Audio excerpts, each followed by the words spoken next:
In the news tonight, state government promises to work closely with executive secretaries of local health authorities. Commissioner for Works, Mr. Charles Aniagwu, assured Deltans of Governor Oborowori's democratic dividends. President Tinubu honored as Commander of Order of St. Lucia. Abroad, U.S. Congress grinds through marathon votes on budget bill. Good evening. Thank you for joining us on Delta Television Main News tonight. My name is Pauline Okolie. The State Deputy Governor, Sir Monday Onyeme, has charged Council Chairmen to work closely with Executive Secretaries of Local Government Health Authority to ensure the seamless administration of government policies and programs on health care at the grassroots. Sir Onyeme stated this during an enlarged second quarter task force meeting on primary health care and immunization at Government House, Asaba. Pere Botu has details. The enlarged meeting, attended by representatives of the Commissioners for Health, Primary Education and Local Government Affairs, Council Chairman, Chairman Local Government Service Commission, Executive Secretaries of Local Government Health Authority, donor agencies and representatives of Christian Association of Nigeria (CAM) and Muslim community, as well as representatives of market men and women. The Deputy Governor, who is the Chairman, State Task Force on Primary Health Care and Immunization, emphasized the need for Council Chairmen and Executive Secretaries to work harmoniously to ensure that those at the grassroots get the benefits of government's health programs. Sir Onyeme urged Executive Secretaries of Local Government Health Authority to work in synergy with Council Chairmen and avoid working at cross purposes by ensuring they put them in the picture of any health program. On Impact, a World Bank-sponsored health program, the Deputy Governor advised the officers to carry Council Chairmen along in the renovation and remodeling of primary health care centers in their localities. Sir Onyeme said it was heartwarming to hear that Impact was renovating 118 primary health care centers across the 25 local government areas of the state.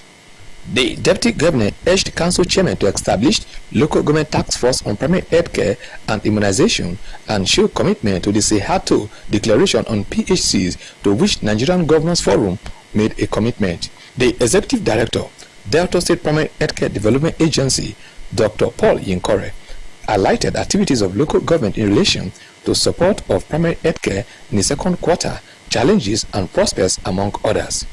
I am Pere Botu reporting. The state government has pledged to deliver the dividends of democracy to all Deltans and non-Deltans resident in the state, irrespective of political affiliation. The State Commissioner for Works, Rural Roads and Public Information, Mr. Charles Aniagwu, stated this while briefing newsmen today in Asaba. Esther Oputa reports. Mr. Charles Aniagwu, accompanied by the Chief Press Secretary to the Governor, Sir Festus Ahon, the Executive Assistant to the Governor on Public Enlightenment, Sir Olisa Ifejika, and the Chief Executive Officer, Delta State Orientation and Communications Bureau, Dr. Fred Ogenesiwe, said Governor Sheriff Oborowori's development strides cut across the 25 local government areas in the state and had not neglected any local government area for not voting for him. He said the Udu local government area had benefited massively from such developments, with construction of major and linking roads, as well as markets and school facilities, rehabilitation of primary health care centers, among others. The Commissioner charged the residents in Udu local government area to support the more agenda of Governor Oborowori and allow same to reflect in their electoral choices. We have been able to ensure connectivity between our brothers and sisters in Udu local government and their other brothers and sisters in other neighboring local government, even as we provide a link to the other parts of the state. And the best thing they can do is to reward these interventions with the right footing and not to be misled by individuals who want to use them for the wrong cause. Mr. Aniagwu said the government would always respond to any opposition with verifiable developmental projects. He said that anyone held by the police for the case of indecent dressing under the Violence Against Persons Prohibition (VAP) law will be tried and prosecuted if found guilty. The law ordinarily is no respecter of persons. It applies to all of us. So it's not about a poor man or a rich man. The briefing was attended by top management staff in the Ministry of Information as well as journalists from across the state. Esther Oputa reporting. The wife of the state governor, Dikines Tobore Oborewori, has reaffirmed her commitment to partner with groups focused on protecting and empowering the girl child. She made this known during a courtesy visit to her office in Asaba by the group known as Girl Effects Nigeria. Dikines Oborewori, represented by the wife of the Deputy Governor, Ezine Catherine Onyeme, welcomed the delegation and commended their vision. She emphasized the importance of the girl child's health and development, noting their higher vulnerability to illnesses. She said her PETS project, You Matter Charity Foundation, aligns with the mission of the Girl Effects Nigeria, and stated that the foundation also prioritizes the well-being, protection, and empowerment of the state girl child across Delta State. Earlier, the country director of the Girl Effect Nigeria, Mrs. Boladile Akinkolapo, said they were in Delta to raise awareness and prevent cervical cancer among girls. Mrs. Akinkolapo disclosed that the organization operates in 6 countries, which include Nigeria, South Africa, India, Kenya, Zambia, and Ethiopia. The country director of the Girl Effect Nigeria stressed the need to use technology and behavioral change strategies to help girls achieve their full potentials. She announced an upcoming campaign aimed at mobilizing action against cervical cancer in girls and stated that the campaign would involve government, mothers, caregivers, a group photograph, Government House and Protocol Asaba to operationalize what they learned and associates held at Government House Asaba. The HOS development expressed appreciation to Governor Sheriff Oborewori, who meant huge investment on trainings to go down the drain, adding that they should use the knowledge gained at the training program to enhance their index of productivity. Earlier, the Permanent Secretary, Government House Affairs, Mr. Victor, said the workshop was conceived as part of the Directorate's deliberate effort to enhance the efficiency, professionalism, and service delivery of staff in the Directorate. While saying that the training was not about sitting and interacting, he reiterated that the whole idea was for the participants to replicate what they were taught at the workshop in order to improve on the services that they were expected to deliver to Deltans. The state government has announced that the sale of entrance examination forms into the 17 model secondary schools in the state is still on. A statement by the functioning permanent secretary in the Ministry of Basic and Secondary Education, Mr. Daniel Akere, on behalf of the State Commissioner for Secondary Education, Mrs. Rose Ezeu, has advised interested students to visit the office of the Chief Inspector of Education in the 25 local government areas and the principals of the 17 model secondary schools to purchase the entrance forms. The statement noted that the entrance examination form is for students seeking admission into JS1 and 2 and SS1 and 2, stressing that registration would end Friday, July 25, while the examination will hold on Saturday, July 26 in 21 examination centers. It implored interested candidates to take advantage of the opportunity by ensuring that they purchase the forms before the closing deadline. St. Lucia has conferred its highest national honor, Knight Commander of the Order of St. Lucia, KCOCL, on President Bola Tinubu in recognition of his efforts at strengthening the historical and cultural bonds between Africa and the Caribbean. The formal investiture was performed by the Governor General of St. Lucia, A.L. Charles, yesterday evening at the official reception for President Tinubu at the Government House, Mount Fortune, St. Lucia. President Tinubu will now add the honorific of Sir to his titles, express appreciation to the government and people of St. Lucia for the honor. He noted that the recognition symbolized what's deepening the historic and cultural connections between Nigeria and St. Lucia. He pledged to strengthen the ties between Nigeria and the Organization of Eastern Caribbean States, OECS member states. Reflecting on his earlier address to the St. Lucian Parliament, President Tinubu reaffirmed his commitment to deepening cooperation between Nigeria and the OESCS. According to the Governor General, the national honor acknowledges President Tinubu's leadership to the African continent and his ongoing efforts to strengthen ties between Africa and the Caribbean. It also reflects St. Lucia's appreciation for President Tinubu's commitment to foster cooperation across key areas for mutual interest, including trade and investment, climate resilience, healthcare, education, and cultural exchange. The chairman of the National Drug Law Enforcement Agency, retired Brigadier General Buba Marwa, has raised alarm over the projected surge of drug usage across Africa, saying that urgent steps must be taken to avoid looming crisis. General Marwa stated this while receiving a delegation from the African Union Commission at the NDLA headquarters in Abuja. Citing global estimates that project a 10 to 11% rise in drug use, the NDLEA boss noted that Africa was set to experience a much higher increase of up to 40%. General Marwa called for proactive measures to address the matter and commended the AU Commission for its field-based approach to reviewing the plan, emphasizing the importance of evidence-informed policy making. Earlier, the AU team led by Dr. Olubusayo Akinola said the Commission considered NDLEA's inputs indispensable to the new action plan due to its strategic role in law enforcement across the continent. The AU delegation also lauded the NDLEA for its consistent contribution of critical data which has shaped continental drug policy in recent years.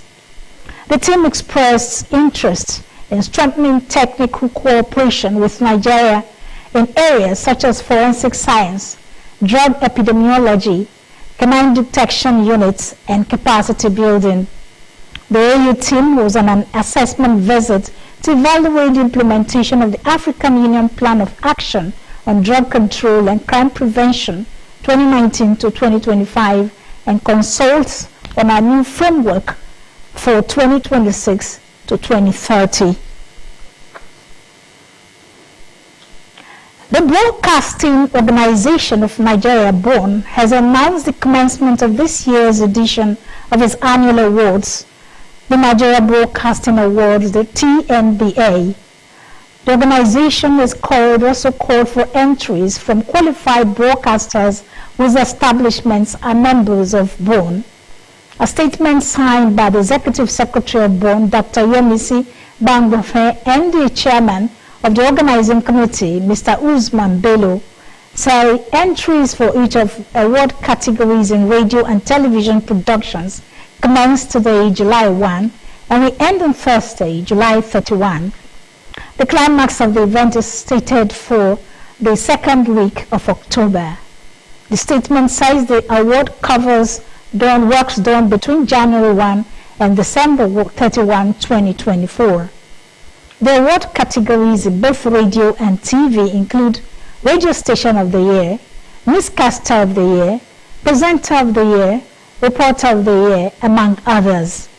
Interested qualified broadcast practitioners have to visit the TNBA website www.tribeawards.ng for details. The Broadcasting Awards is aimed at recognizing excellence in the Nigerian broadcasting industry.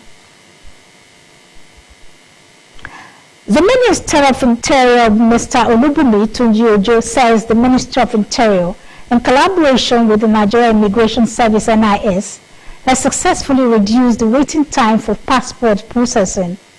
Mr. Tunji-Ojo made this known in Abuja during a major stakeholders sensitization workshop on recent innovations introduced by the NIS. The minister said the reduced waiting period was as a result of the ongoing automation of the passport application system. He said could now upload documents themselves while eliminating bureaucratic delays and improving operational integrity.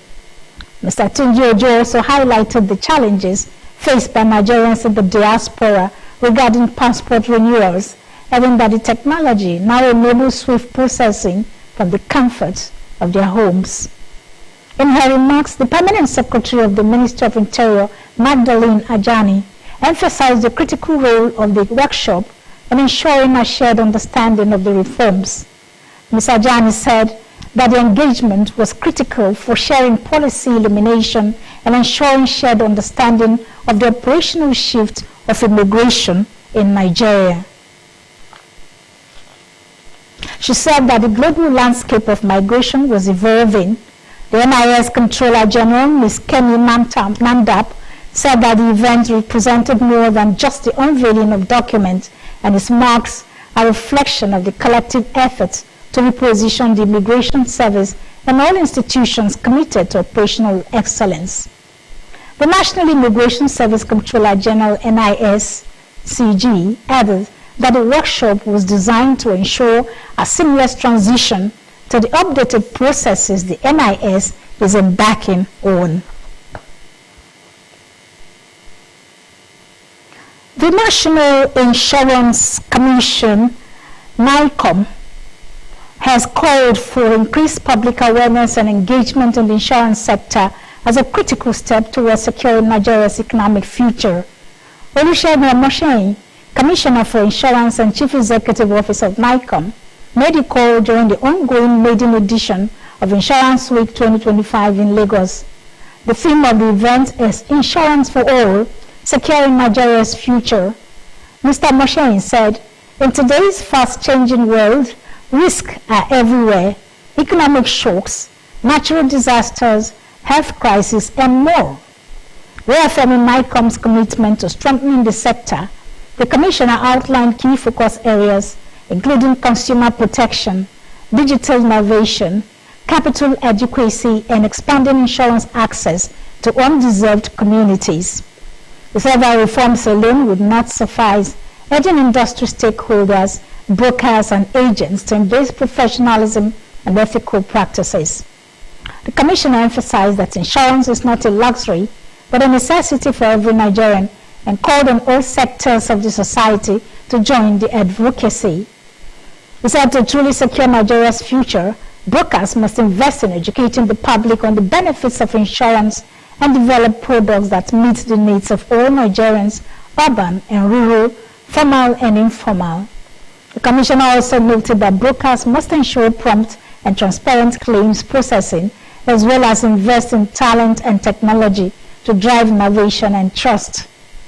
Mr. Omoseyin commended the Chartered Insurance Institute of Nigeria, CIIN, for spearheading the awareness efforts and organizing the event. He also recognized the CIIN President Yetunde Olubunmi Ilori for her leadership and commitment to the industry's growth. We're watching Delta Television main news. Still to come, U.S. Congress grinds through marathon vote and budget bill. Please stay with us. We'll be back. Indeed, Governor Sheriff's administration is committed to delivering impactful governance that will improve the lives of Deltans. Take a look at the inauguration of the Boji Owa Mixed Modern Market, which was inaugurated some days ago. The newly inaugurated Boji Owa Mixed Modern Market, which includes a modern abattoir, is crucial towards improving economic activities and also stimulating innovation. Governor Sheriff. And because Governor Sheriff is dedicated to providing sustainable infrastructures, he has also encouraged that the facilities be given timely maintenance. Governor Sheriff always concerned about the well-being of Deltas. I even hear SFC in line with the more agenda, opportunities for all. So Governor Sheriff, he don't call for the redesign of academic curricula to equip graduates with the technical skills necessary for them to become job and wealth creators. I'm no surprise. Just some days ago, the Delta State Ministry of Science and Technology inaugurated the More ICT Year program at the Delta State Innovation Hub, Asaba. This program is a government-backed initiative aimed at equipping youths with essential digital skills. For this Delta State, more agenda will reach all of us. Opportunities for all. Yes, sir. Brought to you by Delta State Ministry of Information.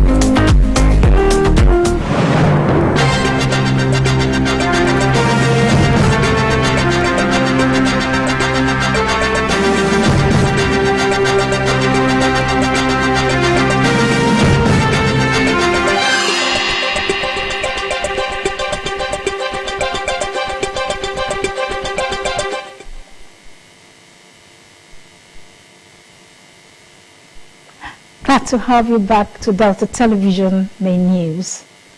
Now from the foreign scene. The U.S. Senate is holding a marathon vote on a sprawling budget bill that is critical to President Donald Trump's agenda. The bill, though, hangs on the balance, as Trump's Republicans, who control both chambers of Congress, remain split over as they seek to extend tax breaks.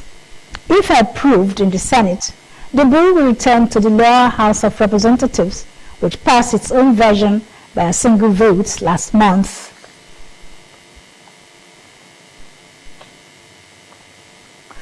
Some 76 Ghanaians who were trafficked to Nigeria under a fraudulent recruitment scheme have been rescued.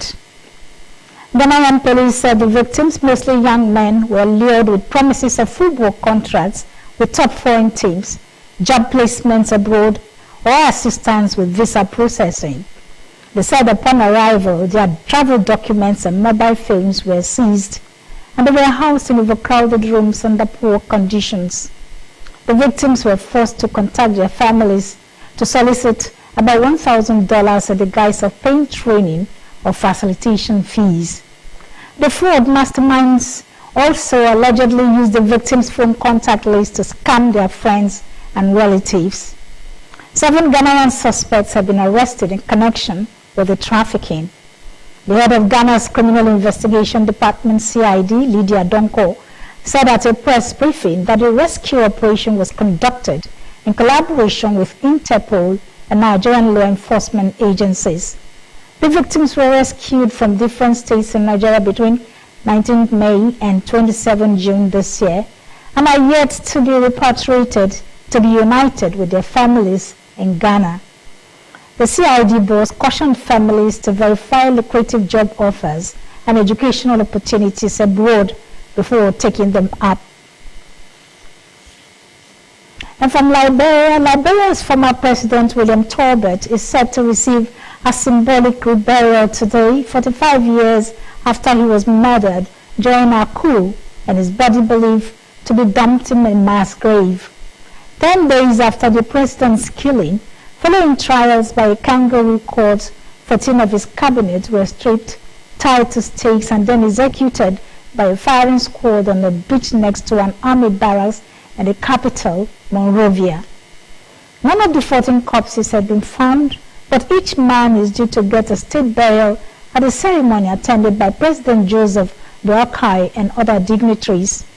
The event is seen as an act of reconciliation and part of a process of the country coming to terms with its violent recent past.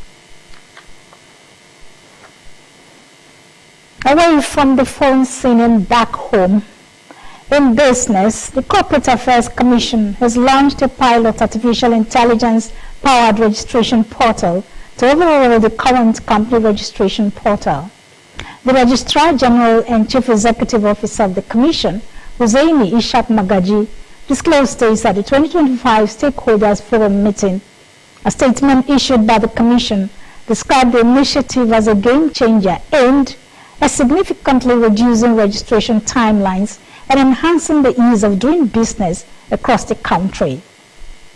According to Magaji, the new system allows for instant name reservation approvals, lightening the process to opening an email account. One of the portal's standard features is its ability to facilitate business registration using only the national identification number of a director or a proprietor. Magaji said that once real-time NIN verification is successful, a certificate of incorporation will be generated and delivered to the applicant's email within 30 minutes. While acknowledging that some delays may still arise due to external validations from the National Identity Management Commission, they revealed that a contingency plan has been built into the platform using AI-powered photo ID matching to overcome such hitches. In addition, the Commission plans to introduce a two-factor authentication system with OTP verification for all transactions. Magaji further announced that a CAC mobile application will be launched in the final quarter of 2025 to allow users to track and manage transactions on the go. Speaking on new partnerships, he disclosed that the Commission is currently reviewing over 100 requests from local and international super agents, including the Nigerian Interbank Settlement System, aimed at deepening access and streamlining services. Also in attendance were Mechi Brown, Director of Industry at the Rivers State Ministry of Commerce and Industry, and Niema Akpa, who represented the chairman of the Institute of Chartered Accountants of Nigeria, Port Harcourt branch. A CAC technical team was present during the event to attend to customer complaints and provide on-the-spot solutions to registration challenges. And now sports. Super Eagles forward Ademola Lookman has entered a elite company with record-equalling display in one half of football.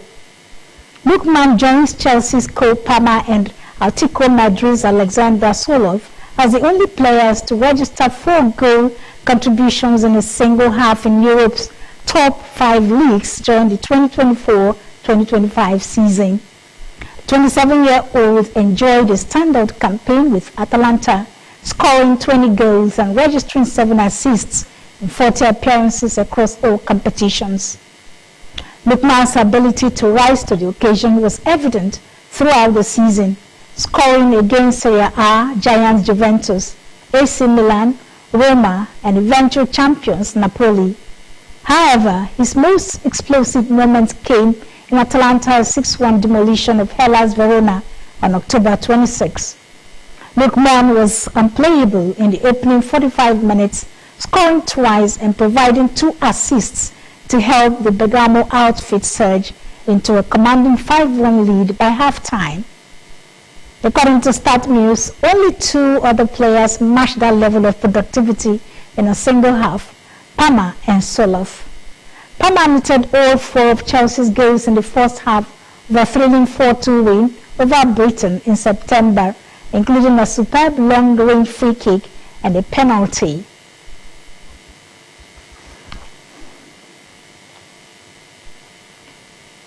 And that's our news tonight. Thoughts for the day. Best way to avoid disappointment is to stop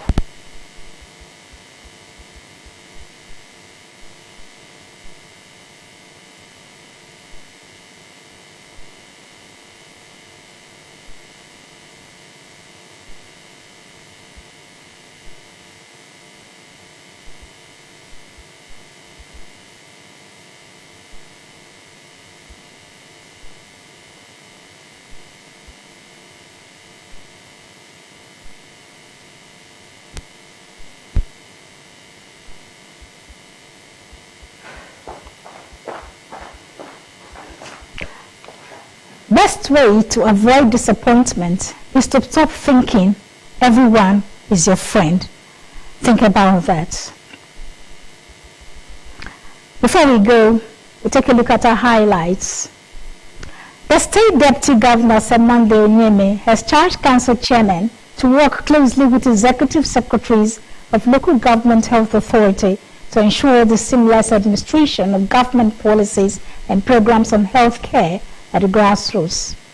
Ceremony started this during an enlarged second quarter task force meeting on primary health care and immunization at the Government House, Asaba. The state government has pledged to deliver the dividends of democracy to all Deltans and non-Deltans resident in the state irrespective of political affiliation. The State Commissioner for Works, Rural Roads and Public Information, Mr. Charles Aniagu, stated this while briefing newsmen today in Asaba. St. Lucia has conferred his highest national honor, Knight Commander of the Order of St. Lucia, KCOSL, on President Bola Tinubu in recognition of his efforts at strengthening the historical and cultural bonds between Africa and the Caribbean. From the foreign scene, the U.S. Senate is holding a marathon vote on a sprawling that is critical to President Donald Trump's agenda. And that's our news on Delta Television tonight. Thank you very much for watching. My name is Pauline Okolie. Good night.